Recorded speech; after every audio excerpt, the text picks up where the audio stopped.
আছে আমি সেই দলকে 1000 বার প্রাধান্য দেব যারা দাড়ি টুপি রেখেও মানুষকে ধোঁকা দেয়, মানুষকে ধোঁকা দিয়ে আমার রাসূল থেকে দূরে করে, সাহাবাদের থেকে দূরে করে সেই দলকে ভোট দেওয়া নাজায়েজ, নাজায়েজ এবং নাজায়েজ। এই হেদায়েত, যেই ঈমান, যেই ইসলাম আমার সাহাবাদের সাথে মিলে, সাহাবার ঈমানের সাথে মিলে সেই ইসলাম সহি, আর যেই ঈমান সাহাবাদের সাথে মিলে না সেই ইসলাম, সেই ঈমান মোটেও সহি না, ঠিক কিনা? যেই দল, যেই রাজনৈতিক সংগঠন এই কথা বলে হযরতে ওমর রাদিয়াল্লাহু আনহু একজন ব্যভিচারী ছিলেন, যেই দলের নেতারা বলেন পূজা আর রোজা এক, আর যাই হোক বাংলাদেশের ভোটাররা ওই দলের ওই মার্কায় ভোট দিতে পারে না, পারে না, পারে না। এই পর্যায়ে সভাপতির বক্তব্য নিয়ে আসছেন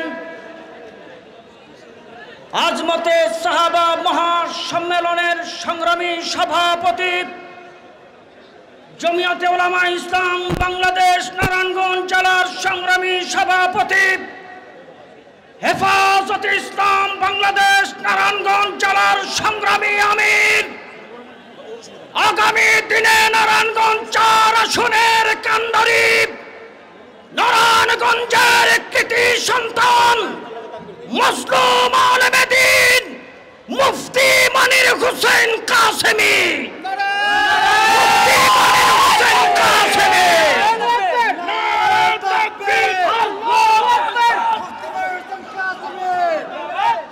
نحمده ونصلي على رسوله الكريم أما بعد اهدنا الصراط المستقيم صراط الذين أنعمت عليهم।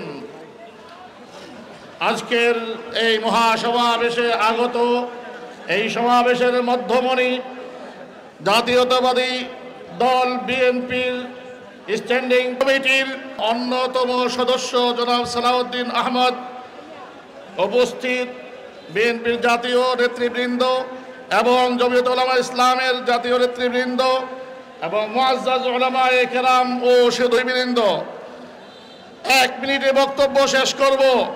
আপনাদের সকলকে বলবো হাঁটাচলা করবেন না। আমরা প্রতিদিন 5 ওয়াক্ত নামাজ পড়ি, কথা ঠিক কিনা? প্রতি রাকাতে আমার রাসূল বলেন মান লাম ইয়াকরা বিফাতিহাতিল কিতাব, আর আগে দিয়ে বলে দিয়েছেন লা সালাত, যে ব্যক্তি সূরা ফাতিহা পড়বে না তার নামাজ হবে না। সূরা ফাতিহার মূল প্রতিপাদ্য হলো ইহদিনাস সিরাতাল মুস্তাকিম সিরাতাল লাযিনা আন'আমতা আলাইহিম। সাহাবায়ে কেরামকে যে ঈমান দিয়েছেন, এ আল্লাহ সাহাবাদেরকে যে হেদায়েত দিয়েছেন, সেই হেদায়েত আমাদের প্রত্যেককে দান করেন।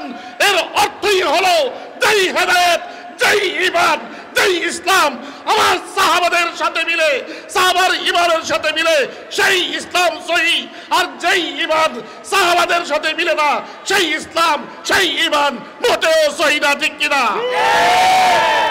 তাহলে অত্যন্ত দুঃখের সাথে বলতে হয় যারা আমার রাসূলের সাহাবীদের নাম নিয়ে নিয়ে হযরতে আবু বকর রাদিয়াল্লাহু আনহুকে বলেন তিনি খেলাফতের জন্য উপযুক্ত নন, যেই দল, যেই রাজনৈতিক সংগঠন এই কথা বলে হযরতে ওমর রাদিয়াল্লাহু আনহু একজন ব্যভিচারী ছিলেন, যেই দলের নেতারা বলেন পূজা আর রোজা এক, আর যাই হোক বাংলাদেশের ভোটাররা ওই দলের ওই মার্কায় ভোট দিতে পারে না, পারে না, পারে না।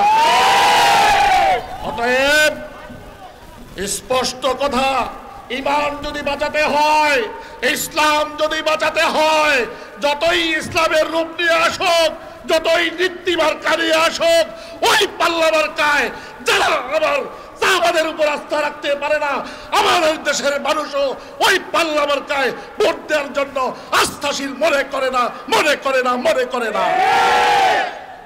সাবধান হতে হবে, নিজের আখিরাতও বাঁচাতে হবে, দুনিয়াও বাঁচাতে হবে, ভোট দিতে হবে। একজন মানুষ হতে পারে প্যান্ট পরে শার্ট পরে, কিন্তু তার আকীদা সহিহ, রাসূলকে ভালোবাসে, রাসূলের সাহাবীকে ভালোবাসে। আমি সেই দলকে 1000 বার প্রাধান্য দেব যারা দাড়ি টুপি রেখেও মানুষকে ধোঁকা দেয়, মানুষকে ধোঁকা দিয়ে আবার রাসূল থেকে দূরে করে, সাহাবাদের থেকে দূরে করে, সেই দলকে ভোট দেওয়া নাজায়েজ, নাজায়েজ এবং নাজায়েজ। আসসালামু আলাইকুম।